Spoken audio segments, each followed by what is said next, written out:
Hi everyone! Welcome to today's session. We are diving into a really interesting SQL Server topic. We will learn how to pivot data. But we will do it without using any aggregation. This is a common challenge. It can seem tricky at first. But I will show you some easy methods. You will be able to transform your data effectively.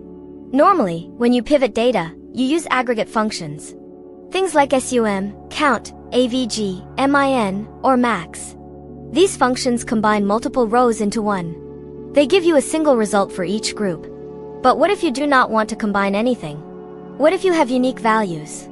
Or you want to display distinct values across new columns? You need a different approach. We will explore how to achieve this. We will turn rows into columns. We will keep the original values intact. No summing or counting needed. First, let's start with a classic method. This uses conditional aggregation with case statements.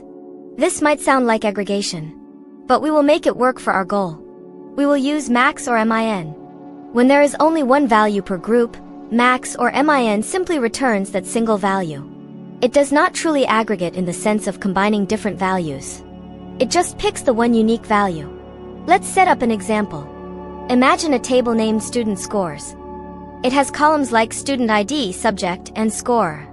We want to see each student's scores for math, science, and history in separate columns.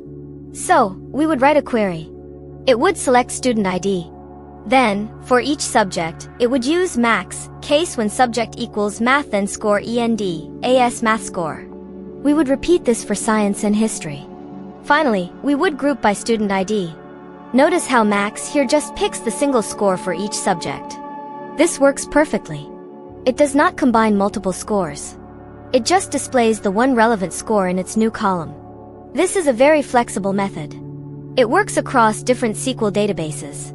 It gives you fine control over your output.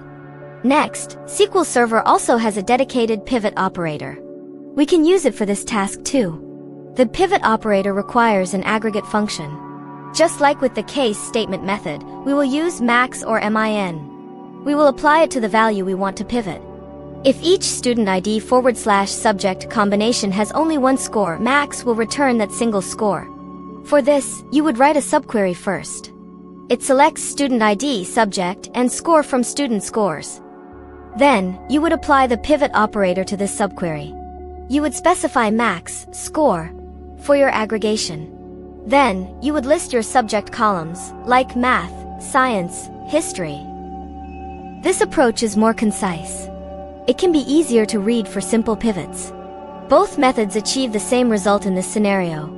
They pivot the data without truly aggregating multiple values. They simply place the unique value into its new column. The key is that the grouping ensures only one value exists for the max or min function to pick up. If you had multiple scores for the same student and subject, max or min would indeed aggregate. It would pick the highest or lowest score. But for our goal, we assume a unique relationship. Or we handle duplicates before pivoting. For example, using row_number to select only one value per student ID /subject before applying the pivot. This ensures uniqueness if your raw data has duplicates that you want to resolve. There you have it. Two powerful ways to pivot data in SQL Server. You can transform your rows into columns. And you can do it without traditional aggregation. This is very useful. It gives you more control over your data presentation. I hope you found this tutorial helpful. If you learned something new today, please give this video a thumbs up. Your support means a lot. And don't forget to subscribe to the channel. That way you won't miss any future SQL tips and tricks. Thank you for